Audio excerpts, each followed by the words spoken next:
నమస్కారం రామగోపాలరావు గారు. నమస్తే అమ్మా. సార్, ఇప్పుడు రేరాకి సంబంధించి ఆ డాక్యుమెంట్స్ అన్ని అంటే వాళ్ళ ఆధీనంలో పెట్టుకొని చాలా మంది అక్రమాలు చేస్తున్నారు. అసలు రేరా అంటే ఏంటి అన్నది కూడా చాలా మందికి తెలియదు.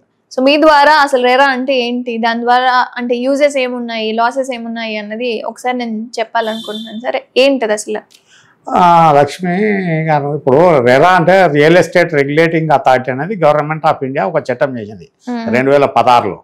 దానికి ఎందుకంటే ఈ రియల్ ఎస్టేట్లో చాలామంది బిల్డర్స్ దగ్గర ఎవరైతే ఉన్నారో ప్లాట్ ఓనర్స్, చిన్న కష్టపడి కింద ప్లాట్లు కొన్నోళ్ళు, ఫ్లాట్లు కొన్నోళ్ళు, విల్లాస్ కొన్నోళ్ళు, వీళ్ళు ఎవరైతే ఉన్నారో వాళ్ళకు హక్కులు ఏ రకంగా పరిరక్షించాలి, వాళ్ళకు ఏందన్న దాని మీద ఒక గవర్నమెంట్ ఆఫ్ ఇండియా చాలా ఎలాబొరేట్ చట్టం తెచ్చింది. దాని మీద కూడా మన దగ్గర 2017లో కూడా తెలంగాణలో రెరా రూల్స్ కూడా ఫ్రేమ్ చేయడం జరిగింది.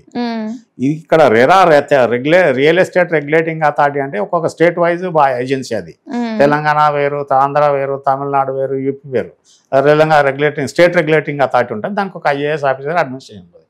రెరా బాధ్యత ఏంటంటే రెరా ఒకటి సర్టిఫికేట్ ఇస్తుంది, రిజిస్ట్రేషన్ సర్టిఫికేట్. ఇటు ఓనర్స్కి ఇస్తుంది, రియల్ ఎస్టేట్ ఏజెంట్లు, అది బిల్డర్స్కి ఇస్తుంది, రియల్ ఎస్టేట్ ఏజెంట్లకు కూడా ఇస్తుంది. అందులో ఆన్లైన్ అప్లికేషన్ ఫైలింగ్ చేసేటప్పుడు వాళ్ళు ఫస్ట్ ఏది ఉంటుంది, is there any litigation pending with the project area అని అంటే నో అంటారు వాళ్ళు. ఉన్నా కూడా నో అంటున్నారు. నో అన్న వారికి ఏంటంటే వాడు ఫర్దర్ అప్లికేషన్ ముందుకు పోతుంది. ఎస్ ఉన్నది అంటే ఏంటంటే వాడి అప్లికేషన్ అన్నీ రిజెక్ట్ అయిపోతుంది. ఈ పద్ధతిలో ఇచ్చిన తర్వాత సింపుల్గా ఏదైతే ఉందో మేనేజ్ చేసుకొని సర్టిఫికేట్ ఇచ్చే ముందు రెరా రెగ్యులేటింగ్ అథారిటీ కూడా అప్లికేషన్ ఆన్లైన్లో with regard to title aspect వాళ్ళది ప్రాథమిక బాధ్యత.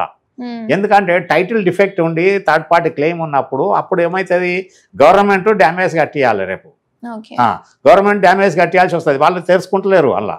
ఎందుకంటే వాళ్ళు బుర్ర పెట్టి ఆలోచించలేదు, ప్రజలది ఎట్లా హక్కులు పరిరక్షించాలనే దాని మీద మున్సిపల్ అడ్మినిస్ట్రేషన్ కానీ గవర్నమెంట్ స్టేట్ గవర్నమెంట్ కానీ ఎక్కడ లేరు. ఇక్కడ ఫస్ట్ రెరాల లీగల్ వింగ్ అన్నది ఏదైతే ఉందో పవర్ఫుల్గా ఉండి ప్రతి అప్లికేషన్లా ఈ పర్టికులర్ కేసులా ఎలాంటి కోర్టు కేసులు ఉన్నాయా అన్న దాని మీద వాళ్ళు ఈ మధ్యన ఒక 2-3 ప్రకటనలు ఇచ్చింది వేరే విషయంలో. అటువంటి అప్పుడు పబ్లిష్ చేయాలి, నోటీస్ పబ్లిష్ చేయాలి, ఆన్లైన్లో సెర్చ్ చేయాలి. వాళ్ళు పెట్టి వాళ్ళు ఏంటంటే వాళ్ళు క్లియర్గా ఏంటంటే ప్రాసిక్యూషన్ పెనల్ ప్రొవిజన్స్ పెట్టాలి. ఒక తప్పుడు సమాచారం ఇచ్చి తీసుకుంటే వెంటనే క్యాన్సిల్ చేస్తాము అన్న దాని మీద ఉండాలి. అది లేకుండా ఏదో మా సర్టిఫికేట్ ఇచ్చాను మా పని అయిపోయింది అన్నది కాదు. నువ్వు ఇచ్చింది సర్టిఫికేట్ డిఫెక్టివ్ టైటిల్లోనికి సర్టిఫికేట్ ఇచ్చినావు, ఇమ్మీడియట్ నువ్వు తేరుకొని ఏం చేయాలి, నువ్వు ఆ సర్టిఫికేట్ క్యాన్సిల్ చేయాలి, రిజిస్ట్రేషన్ డిపార్ట్మెంట్కు రాయాలి, నువ్వు వాని మీద ప్రాసిక్యూషన్కు అప్లికేషన్ ఫైల్ చేయాలి. ఇది ఇక్కడ అట్టర్లీ ఫెయిల్యూర్ అన్నట్టు రెరా అథారిటీ. ఇది ఎందుకంటే ఏదో మేము వచ్చింది పెట్టినాం ఇచ్చినాం అన్న దాని మీద కాకుండా అది చాలా పెద్ద తప్పు వాళ్ళు. అందుకోసం వాళ్ళు ఏదైతే ఉన్నారో రెరా ఇప్పటికైనా నేను ఉదాహరణ చెప్తా. ఇప్పుడు ఎన్ని తప్పులు చేసింది రెరా అన్న దాని మీద. ఇప్పుడు మయోమ రాకా ఉన్నది, ఎవరో మదీనాగూడలో రామేశ్వరరావు కడుతున్నాడు, కోర్టులో కేసు పెండింగ్ ఉంది, ఆన్లైన్ అప్లికేషన్ ఉన్నది, నేను కావాల్సి ఇస్తాను మీకు.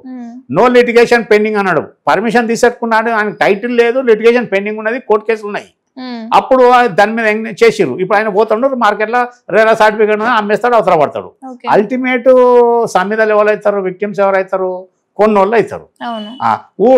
గాం జిల్లా హనుమాన్ బార్ అన్నట్టు ఊరు తగలబడితే ఊరు అవతల ఆంజనేయుడు పోయినట్టు ఇప్పుడు బిల్డర్ వేసుకుంటాడు, వెళ్ళిపోతాడు, మామూలుగా ఉన్నాడు, ఇబ్బందులు పడతాడు. అదే అక్కడలా ఉన్నది. ఇంకొకటి ఇప్పుడు వాసవి అసలు సర్టిఫికేట్ తీసుకోలేదు. వన్ వెస్ట్ టెర్మినస్ అని ఇప్పుడు నానక్రామ్గుళ్ళ కట్టిరు, అది కూడా కోర్టు కేసు పెండింగ్ ఉండగా ఆయనకు పర్మిషన్ నో పెండింగ్ అని ఇచ్చిండు. తర్వాత RNB వెంచర్స్ అని ఉన్నది, ఆయన వెంకయ్యనాయుడు కొడుకు, ఆయన కట్టిన దాంట్లో కూడా అదే అప్లికేషన్ ఇచ్చిండు. ఆ తర్వాత ఒకటి చంద్ర గ్రూప్ అని ఉన్నది, మాకు సంబంధించిన కాడికి చెప్తున్నా, ఇక్కడ షామీర్పేట మండలం తుర్కపల్లి, అందులో క్లియర్గా కేసు పెండింగ్ 2003 నుంచి కేసులు పెండింగ్ ఉన్నాయి. ఇవన్నీ ఉండగా వాళ్ళు నో కేసెస్ పెండింగ్ అనగానే వీళ్ళు సర్టిఫికేట్ ఇచ్చేస్తారు. అక్కడ ఎవరిది బాధ్యత? అటు HMDA, ఇటు municipal administration, registration department, RERA, వీళ్ళందరూ సమాన బాధ్యులు అవుతారు. వీళ్ళకు ఏదైతే ఉందో ఫస్ట్ రెరా సర్టిఫికేట్ ఫైనల్గా ఏదైతే ఉందో టైటిల్ ఆస్పెక్ట్ క్లియర్గా చూడాలి. వాళ్ళు నీ టైటిల్ పర్ఫెక్ట్ ఉందా అన్నది ఇంపార్టెంట్. సివిల్ కేసెస్ పెండింగ్ ఉన్నాయి అన్నప్పుడే ఇంపార్టెంట్. తెలియగానే ఒకవేళ నీకు వాళ్ళకి తెలిసిందనుకో వెరిఫై చేయాలి, లేకపోతే కంప్లైంట్ ఇస్తానన్నా ఇమీడియట్ రివోక్ చేయాలి, నువ్వు సర్టిఫికేట్ క్యాన్సిల్ చేయాలి, ప్రాసిక్యూషన్కి పంపాలి, నువ్వు రాంగ్ ఇన్ఫర్మేషన్ ఇచ్చినావని. అది ఇక్కడ విస్మరించేస్తున్నారు రెరా అథారిటీస్. అది పట్టించుకున్నారు, మాకు లేదు అయిపోయింది మా బాధ్యత లేదు అది అన్నది కాదు. అరే నాయన నీ దృష్టిలో వచ్చింది, నీకు నీ ఆన్లైన్ అప్లికేషన్లో ఏముంది, is there any litigation pending అంటే నో అన్నాడు. కానీ ఆ డేట్ నాటికి కోర్టు కేసు పెండింగ్ ఉన్నది, ఈ పర్టికులర్ ల్యాండ్ నువ్వు వాంటెడ్లీ చెప్పలేదు అన్న దాని మీద దాన్ని ప్రాసిక్యూట్ చేయాలి. అది చేయడం అనేది ఇక్కడ జరుగుతలేదు. దాంతోనే ఏమైంది, అల్టిమేట్గా ఉన్నోళ్ళు నష్టమవుతారు.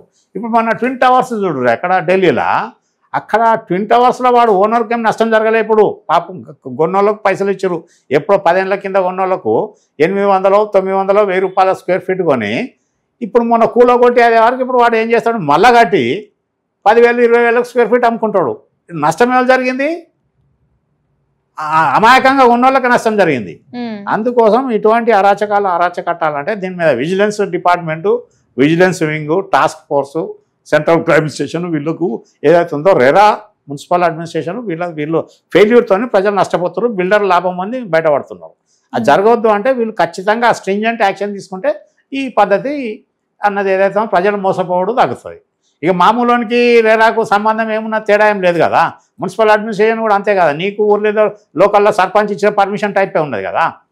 వీళ్ళంతా రాజకీయ ఒత్తిడిలోకి వచ్చేసి బడా బిల్డర్లంతా వేసుకొని పోయి ఉన్నారు. ఇట్లా అందరు ఉన్నారంటే అందరు లేరు, కొంత పర్ఫెక్ట్ ఉన్నారు. ఇప్పుడు ఎవరైతే ఉన్నారో కొంతమంది బిల్డర్లు ఎలాంటి మచ్చ లేకుండా చూసి టైటిల్ మార్కెట్లో అమ్మేటోళ్ళు ఉన్నారు. అట్లా లిమిటెడ్. మిగతా వాళ్ళంతా ఇంకా దొంగ పనులకే ఎక్కువ ప్రాధాన్యత ఇచ్చేటోళ్ళు ఉన్నారు.